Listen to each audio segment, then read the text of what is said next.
Hello guys, welcome to my channel. तो आज की video the day becoming of you drama explanation series की part 4 video होने वाली है। तो अगर आपने इस ड्रामा एक्सप्लेनेशन सीरीज की मेरे पिछले पार्ट्स को नहीं देखे हैं तो मैं आपको रेकमेंड करूंगी कि ये वीडियो देखने से पहले आप इस एक्सप्लेनेशन सीरीज के मेरे पिछले पार्ट्स को देख ले। पिछले सारी ही वीडियोस की लिंक आपको इस वीडियो के डिस्क्रिप्शन में मिल जाएंगी, आप वहां से उन वीडियोस को देख सकते हो। तो विदाउट एनी डिले चलो आज की वीडियो स्टार्ट करते हैं। तो पिछले पार्ट में हमने देखा था कि जियांग यी शेंगशेंग के रूम में सो जाता है क्योंकि वो तब नशे की हालत में था और नशे की हालत में उसे लग रहा था कि शेंगशेंग का रूम ही उसका रूम है। इसके बाद अगले दिन जियांग यी जब नींद से जगता है तब वो अपने पिछले रात के बर्ताव की वजह से एम्बेरेस्ड हो जाता है। फिर शेंगशेंग को जियांग यी से पता चलता है कि जियांग यी जब शेंगशेंग बना था तब उसने पोचिन के प्रपोजल को एक्सेप्ट नहीं किया था। ये सुन के शेंगशेंग शॉक्ड हो जाती है क्योंकि उसने सोचा था कि जियांग यी ने शेंगशेंग की तरफ से पोचिन का प्रपोजल एक्सेप्ट कर लिया है और इसलिए उसने पोचिन को डेट करने के लिए हाँ बोला था। तो शेंगशेंग ने क्यों पोचिन को डेट करने के लिए हाँ बोला था, इस रीजन को जान के जियांग यी शेंगशेंग को बोलता है अगर तुम चाहो तो मैं तुम्हारा पोचिन के साथ रिलेशनशिप तोड़ने में हेल्प कर सकता हूँ। तो शेंगशेंग बोलती है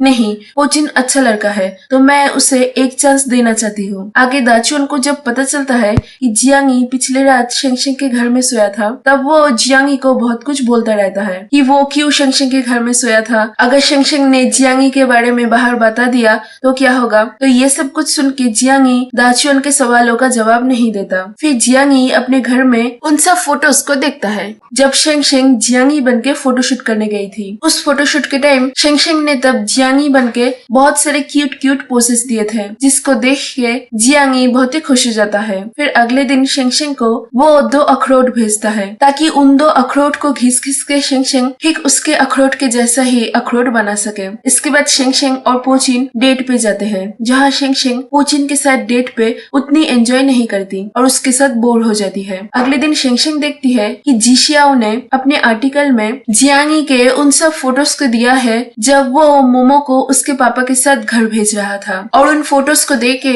जीशियाओ ने उसके आर्टिकल में लिखा है कि जियांग यी उसके बहन मोमो को पसंद नहीं करता और उसको वो अपने घर से निकाल रहा है। तो जियांग यी के बारे में इतने अनाप शनाप बातें देख के शेंगशेंग जीशियाओ के ऊपर बहुत ही गुस्सा हो जाती है और उसको बहुत कुछ सुनाती है जियांग यी के लाइफ के बारे में ना जान के उसके बारे में झूठी बातें लिखने के लिए। उधर दाचुआन जीशियाओ के आर्टिकल को देख के जियांग यी जियाशु और ली ई को बताता है कि शायद शेंगशेंग ने ही उस आर्टिकल को पब्लिश करवाया है क्योंकि वही थी जो कि जियांग यी के फैमिली के बारे में जानती थी। ये सुन के ली ई शेंगशेंग को सपोर्ट करके दाचुआन को बोलता है कि शेंगशेंग वैसी लड़की नहीं है जो कि किसी के भी बारे में झूठी बातें लिखे। तो जियांग यी जब उस आर्टिकल में अपने बारे में बुरी बातें पढ़ता है और फिर उसके फैंस के उस आर्टिकल को लेकर तरह के कमेंट्स देखता है तब इससे वो बहुत ही दुखी हो जाता है। और दूसरी तरफ शेंगशेंग ये सोचने लगती है कि उस आर्टिकल को पढ़ के जियांग यी की कैसी हालत होगी। तो इसीलिए जियांग यी के बारे में पता लगाने के लिए वो जियांग यी को मैसेज करती है लेकिन जियांग यी उस मैसेज का जवाब नहीं देता। तो इसीलिए जियांग यी के बारे में जानने के लिए वो ली ई को कॉल करती है लेकिन वहां से भी उसे कुछ भी पता नहीं चलता। तभी शेंगशेंग को तोंगहुआ से पता चलता है कि जियांग यी जब बहुत ही सैड होता है तब वो अकेले ही घूमने जाता है। तो ये सुन के शेंगशेंग को याद आता है कि उसने जियांग यी के फेक अकाउंट में एक जगह की पिक्चर देखी थी। तो ये याद आने के बाद शेंगशेंग जियांग यी को ढूंढने के लिए उसी पिक्चर वाले जगह पर जाती है। तो वहां जाके शेंगशेंग जियांग यी को बहुत ही ढूंढती है लेकिन उसे जियांग यी कहीं नहीं मिलती। तभी वहां जोरों से बारिश होने लगती है तो वो एक जगह पर बैठ जाती है। तभी उसके पास जियांग यी आता है और उसको देख के शेंगशेंग को राहत मिलती है और जियांग यी भी इस बात से बहुत ही खुश हो जाता है कि शेंगशेंग उसको ढूंढने के लिए इतनी दूर आई है। तो शेंगशेंग जियांग यी से पूछती है क्या तुम्हें भी लगता है कि मैंने ही उस आर्टिकल को लिखा है। तो जियांग यी बोलता है मैं जानता हूँ कि तुमने वो आर्टिकल नहीं लिखा और मैं तुम पर विश्वास करता हूँ। तो जियांग यी से ये बातें सुन के शेंगशेंग खुश हो जाती है। इसके बाद बारिश की वजह से वो दोनों एक होटल में रुकते हैं। तो रात में जियांग यी शेंगशेंग को उसके पेरेंट्स के बारे में बताता है कि उसके पेरेंट्स के डिवोर्स होने के बाद उसकी कस्टडी उसके पापा के पास थी लेकिन उसके पापा ने उसको उसके दादी के पास छोड़ दिया था और उसके बाद से उसके पापा उससे कभी भी मिलने नहीं आए। यहाँ तक कि उसके दादी के मौत के बाद भी उसके पापा उससे मिलने नहीं आए। इसके बाद फिर एक दिन जियांग यी को पता चलता है कि उसके पापा ने दूसरी शादी कर ली और उसकी माँ भी फॉरेन में रहती थी जो कि डिवोर्स के बाद बाद कभी भी उससे मिलने नहीं आई। तो ये सब कुछ बता के जियांगी शेंगशेंग को बोलता है, मैं वो कुछ दिन बहुत ही खुश था जब मैं तुम बनके तुम्हारे फैमिली के साथ था। ये सुन के शेंगशेंग बोलती है, क्या तुम फिर से मैं बनके मेरे फैमिली के साथ रहना चाहते हो? अगर चाहते हो तो हम ये कर सकते हैं। और आज का वेदर भी बिल्कुल उस दिन की तरह ही है जिस दिन हमारी बॉडी स्विच हुई थी। तो हमें सिर्फ बॉडी स्विच करने के लिए किस करना पड़ेगा। ये सुन के जियांगी फिर से बॉडी स्विच करने के लिए और शेंगशेंग की जिंदगी जीने के लिए शेंगशेंग को किस करने ही जाता है कि तभी वो खांसी की वजह से रुक जाता है और उन दोनों के बीच किस नहीं होती। फिर शेंगशेंग देखती है कि जियांगी की तबीयत बहुत ही खराब है, इसीलिए वो जियांगी का ख्याल रखती है। तो चाइल्डहुड से इतने दिनों तक पहली बार किसी को उसका ध्यान रखते हुए देख जियांगी बहुत ही खुश हो जाता है। अगले दिन सुबह जियांगी के पापा उसको कॉल करते हैं और उसको बताते हैं कि कैसे उस आर्टिकल को देखने के बाद सभी रिपोर्टर्स उसको हर जगह पर फॉलो कर रहे हैं। ये बोल के जियांगी के पापा जियांगी को बोलते हैं कि वो लोग एक अच्छे फैमिली बनने का नाटक कर सकते हैं ताकि सभी लोगों को ये लगे कि जियांगी का उसके फैमिली के साथ अच्छे रिश्ते हैं। ये सुन के जियांगी बोलता है कि उन लोगों को ये सब नाटक करने की कोई भी जरूरत नहीं है और वो सब कुछ संभाल लेगा। ये बोल के वो फोन काट देता है। एक्चुअली जियांगी के पापा को जियांगी की रत्ती भर भी फिक्र नहीं थी। वो बहुत ही सेल्फिश इंसान था। उसे फिक्र थी सिर्फ इस चीज की कि अगर जियांगी का इमेज खराब हो जाए तो जियांगी जो उसके पापा को पैसे देता है उन पैसों को जियांगी उसके पापा को देना बंद कर देगा। तो उसके पापा को सिर्फ जियांगी के पैसों की फिक्र थी। तो जियांगी का उसके पापा के साथ फोन पे बात होने के बाद शेंगशेंग उसके पास आती है और उसको देख के जियांगी बोलता है, तुमने कल मेरा ख्याल रखा इसीलिए मैं अब बिल्कुल ठीक हूँ। तुम्हारे रहने से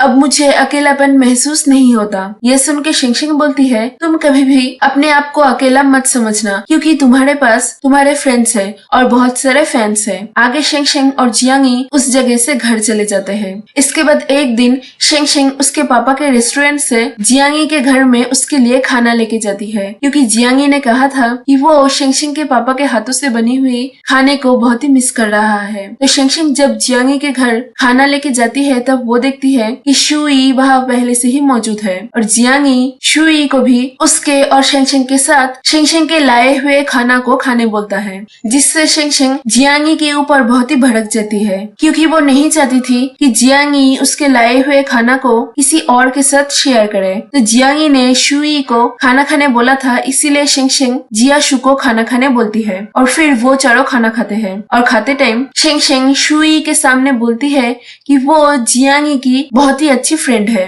ये सुन के शुई शेंगशेंग को नीचा दिखाने के लिए बोलती है, तुम्हारी किस्मत कितनी अच्छी है, तुम जियांगी की फेक फैन से उसकी क्लोज फ्रेंड बन चुकी हो। ये सुन के शेंगशेंग गुस्सा हो जाती है और फिर शेंगशेंग और शुई दोनों ही बातें करके एक दूसरे को नीचा दिखाने की कोशिश करते हैं। फिर इसके बाद जियाशु शेंगशेंग को एक गिफ्ट देता है जिससे जियांगी बहुत ही जेलस हो जाता है। तो शेंगशेंग गिफ्ट लेके वहाँ से पोचिन से मिलने जाने के लिए निकल पड़ती है और रास्ते में वो जियांगी और शुई के बारे में सोच के जेलस हो जाती है। उधर शुई जियांगी को बोलती है, तुम्हें शेंगशेंग से दूर रहना चाहिए। तुम्हारे और तुम्हारे फैमिली के बारे में जो आर्टिकल छपी थी उसमें शेंगशेंग का हाथ हो सकता है। ये सुन के जियांगी बोलता है, मैं शेंगशेंग पर भरोसा करता हूँ और मैं जानता हूँ वो ऐसे कुछ भी नहीं करेगी। शेंगशेंग पोचिन से मिलती है और पोचिन जब शेंगशेंग के हाथ में एक गिफ्ट देखता है तब वो इसके बारे में शेंगशेंग से पूछता है और पोचिन को जब पता चलता है कि जियाशु ने शेंगशेंग को वो गिफ्ट दिया है तब वो जेलस हो जाता है और शेंगशेंग को बोलता है, काश मैं भी तुम्हारा पसंदीदा आइडल बन सकता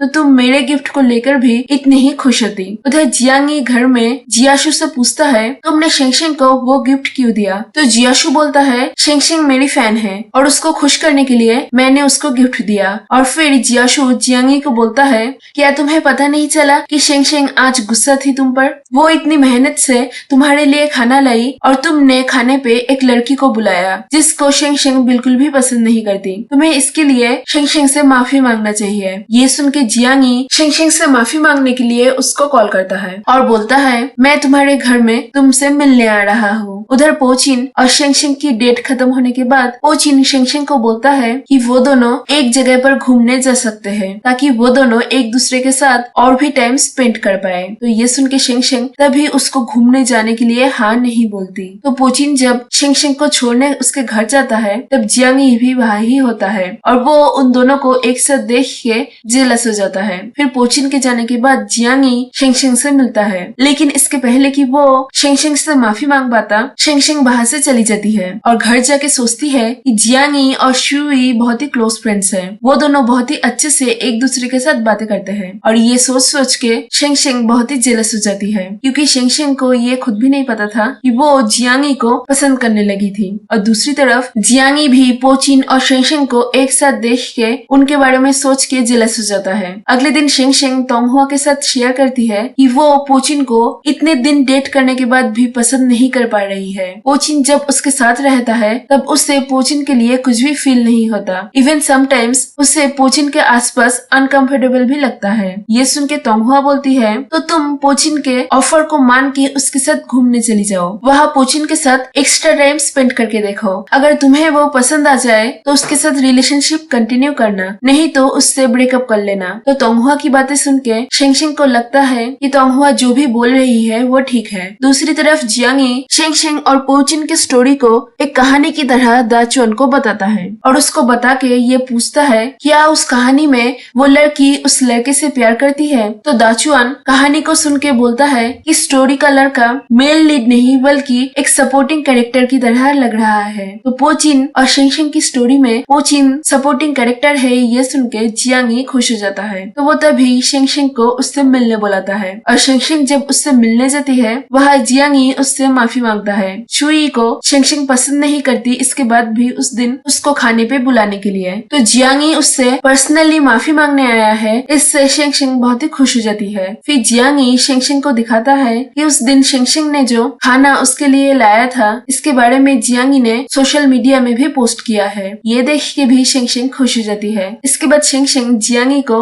उसके घर में ले जाती है जहाँ वो तोंगहुआ के साथ रहती थी। तो शेंगशेंग के घर में जाते ही जियांगी उससे पूछता है क्या उसके घर में कभी पोचिन आया है। तो शेंगशेंग बोलती है नहीं, वो कभी नहीं आया। तो जियांगी शेंगशेंग का पहला फ्रेंड है जो कि उसके घर में आया है। इस बात पे जियांगी बहुत ही खुश हो जाता है। इसके बाद जियांगी शेंगशेंग से पूछता है कि किसी को कैसे प्यार होता है और ये सब कुछ उसे उसके एक ड्रामा के लिए जानना है। तो शेंगशेंग जियांगी को प्यार के बारे में फिल्मों की तरह बताने लगती है कि प्यार में लोग अपने प्यार की खुशी में खुश रहते हैं, अपने प्यार के दुख में दुखी रहते हैं, एटसेट्रा। तो वो दोनों प्यार की बातें करते हुए एक दूसरे में खो जाते हैं। इतने में वहाँ तोंगहुआ आती है और उसको आते हुए देख शेंगशेंग जियांगी को सोफे के पीछे छुपा देती है। तो तोंगहुआ आके शेंगशेंग को बोलती है कि मैंने उस जगह को देखा है जहाँ पर पोचिन तुम्हें घूमने ले जाने वाला है, तुम मुझसे प्यार नहीं करती, तो इस घूमने जाने की अपॉर्चुनिटी को अच्छे से यूज करना पोचिन के क्लोज आने के लिए। तो तोंगहुआ की बातें सुन के शेंगशेंग तोंगहुआ को एक बहाना बना के उसके घर से ले जाती है ताकि जियांगी घर के बाहर जा सके। और उन दोनों के घर के बाहर जाते ही